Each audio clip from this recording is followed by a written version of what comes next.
Good afternoon, everyone. So, in the last class, we started gaseous transport in the blood. So, in that, we finished. So, the next topic is carbon dioxide transport. In the carbon dioxide transport, the mainly the carbon dioxide is which is present in the blood are transported in three forms. One is a simple solution. Okay, simple solution. The next one is a bicarbonate form, that is 70% of carbon dioxide is transported in as a bicarbonate form. Okay, then carbamino compound, so that is carbamino hemoglobin.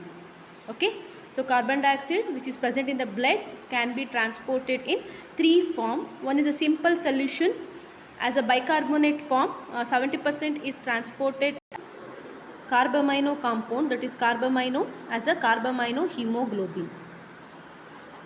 So next, coming to the bicarbonate form. So in the bicarbonate form, so the mainly it is also called as a chloride shift. Okay, also call it as chloride shift. In this is RBC. So inside the RBC, from the blood vessel, the carbon dioxide get diffuses into the RBC. Okay, carbon dioxide diffuse into the RBC because RBC has to carry the carbon dioxide. So in the inside the RBC, this carbon dioxide will combine with water and form carbonic acid.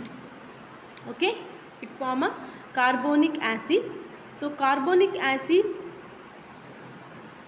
divide or dissociate into H plus and bicarbonate ion. Okay, carbonic acid H2CO3, H plus and bicarbonate ion. So this bicarbonate ion will diffuses into the plasma to exchange with the chloride ion. Okay, bicarbonate get exchange with the chloride ion. So bicarbonate is coming into the plasma. So this in the form of this bicarbonate form. So bicarbonate form will, okay, this bicarbonate form is transported into the lungs. So in the lungs again the same thing will happen, that is a reverse chloride shift. Then here the H plus ion combines with hemoglobin and form a H hydroxyhemoglobin. Okay, this is bicarbonate form. Next come the carbon dioxide dissociation curve. So this is the same like your oxygen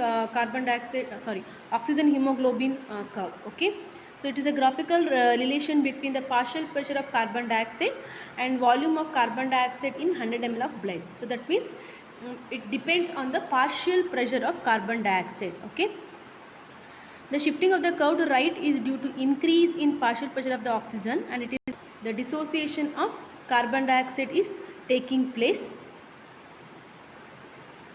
It is called Halden's effect. So Halden effect will help in the uptake at the tissue level as well as giving out of carbon dioxide at lungs. Okay, so that's complete the transport of carbon dioxide. Okay, so in this very important is only the oxygen dissociation. The next topic is lung function test. So in the lung function test, so mainly we will see the pulmonary volumes and capacities. Okay, pulmonary volumes and capacities.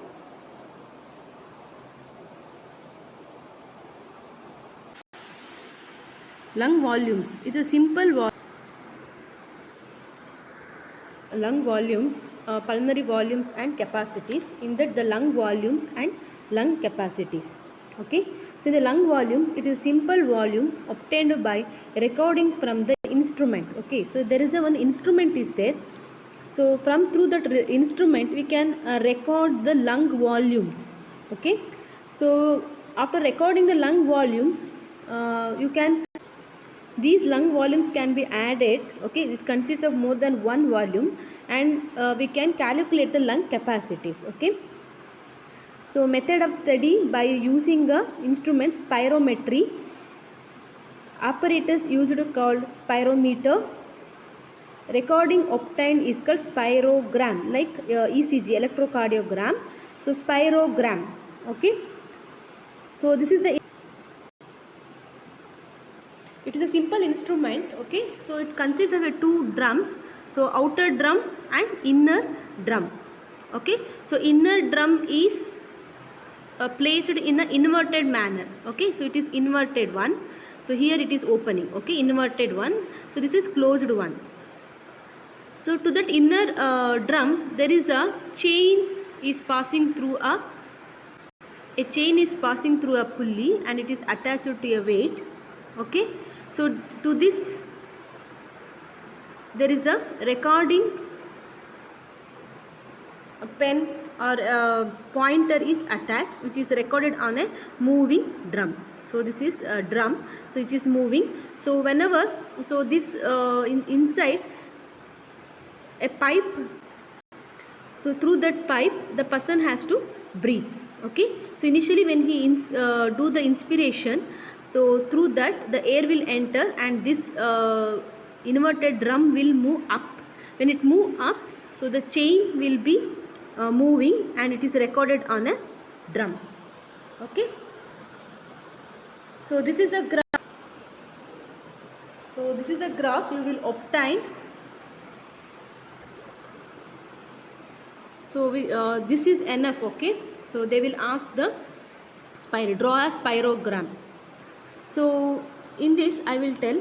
So lung volumes, there are 4 lung volumes: tidal volume, inspiratory reserve volume, expiratory reserve volume and residual volume.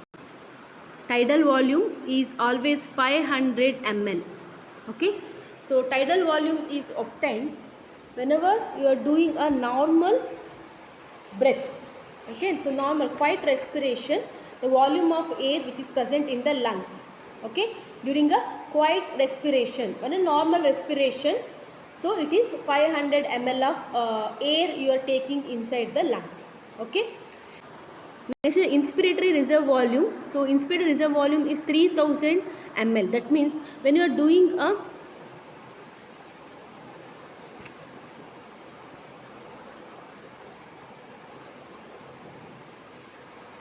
volume of air which is inspired forcibly after a tidal inspiration. That means, so you are taking a air after doing a normal respiration. So you are, so this is a deep inspiration. So that means like this you are taking. So that is a how much volume of blood is present, how much volume of air is present. That is 3000 ml. Expiratory reserve volume is the volume of air expired forcefully. Forcefully you can expire 1100 ml of air. Okay. So like that. This is residual volume. Residual volume is the amount of air which is present inside the lungs after the amount of air which is present in the lungs after forceful expiration, even also the air will be present. Okay. That is 1200 ml. So that is very important. Okay. The significance of residual volume. So that will prevent the collapsing of alveoli. So helps to ensure the continuous blood gas exchange and buffering of alveoli gas. Okay. This is about the lung volumes. So we will see. So this is the tidal volume. So tidal volume is normal breath. This is inspiration. This is expiration. Okay. Inspiration and expiration. Inspiration, that is about 500 ml of air you are taking inside. So after that, then there is inspiratory reserve volume. Okay. So inspiratory reserve volume, that is 3000 ml. So you are taking 3000. You can take 3000 ml of air. Okay. 3000 ml of air deeply, or after that there is a forceful expiration. Okay. That is expiratory reserve volume 1100 ml. Then comes to the residual volume. Okay. So this is the residual volume. So that is 2200 ml. So after deep inspiration or forceful expiration, after deep inspiration or forceful expiration, the amount of air which is present inside the lungs, we call it as residual volume. Okay. So next, coming to the lung capacities. So lung capacities are already told. The inspiratory capacity, that is inspiratory reserve volume, tidal volume. Okay, it is inspiratory reserve volume plus tidal volume, that is about 3005. We have to add. Okay. Then functional residual capacity, that is reserve volume plus expiratory reserve volume. Vital capacity is important. Okay. So inspiratory reserve volume plus tidal volume plus expiratory reserve volume. Then total lung capacity, you have to add everything. Okay. Inspiratory reserve volume, tidal volume, expiratory plus residual volume. That will give a total lung capacity. Okay. So next, on the dead space. So dead space is the main function is purification, humidification and air conditioning. Okay. So in that there are two types. One is anatomical dead space and physiological dead space. In anatomical dead space, the volume of gas in respiratory tract. Okay. So how much the volume of air which is present in the respiratory tract. So that is not involved in this dead space. Air is not involved in the exchange of gas. Okay. So just it will helpful for purification and air conditioning and all. So normal value is 150 ml. Physiological dead space is anatomical dead space plus in some alveoli. Okay. So it is unperfused. So some of the alveoli, it is not involved in exchange of gas. Okay. So in the normal person, it is same as anatomical dead space. Okay, it is equal to. So what will happen in smoking and all?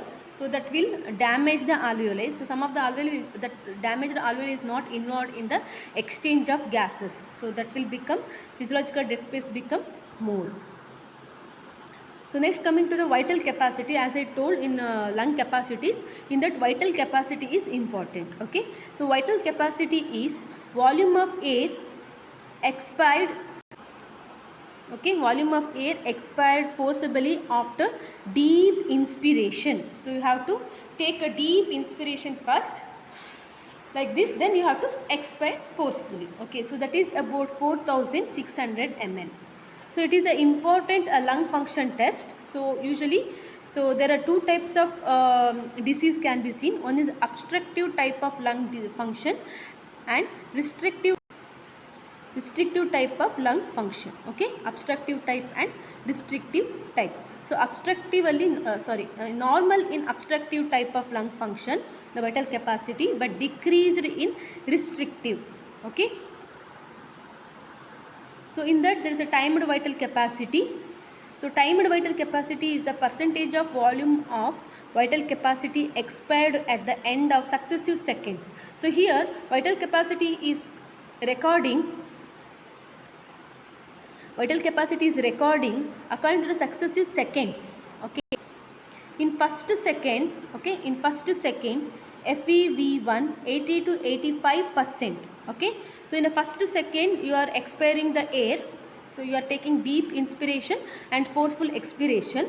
80 to 80% of air can be expired out. Okay. The next second 90 to 95%, and in the third time when you are doing continuously, 97, more than 97% of air is expiring. Okay. So in many disease like obstructive and restrictive disease, so this can be varies. Okay. So obstructive type of lung disease like bronchial asthma. Okay. So in the bronchial asthma, so there is an obstruction in the airway to expire the air. So their lung function is normal. So in obstructive type, this is example is asthma. Okay, bronchial asthma. So there it is difficult, air will enter the lungs easily, but it is difficult for the respiratory tract to expire the air. Okay. So in the restrictive type, so in the any disease in the lung alveoli. So that will, okay, that is about the vital capacity. The same thing. So in the restrictive disorders, vital capacity decreases. In pulmonary fibrosis, obstructive disease, vital capacity is normal. So bronchial asthma and example is emphysema. So that will vital capacity or the timed vital capacity is very helpful to differentiate the restrictive with obstructive type of respiratory disease. Okay. So that's complete the spirometry. So in the spirometry, so only the graph is important. Okay. So the graph, spirogram, you have to draw. You have to practice to draw, and names of lung volumes and capacities. Okay. Then vital capacity. Then vital capacity is important. Understood? So in the spirometry, the spirogram, the graph, okay, you have to practice to draw. Then just names of lung volumes with the normal value and the capacities and vital capacity. So in the capacities, just vital capacity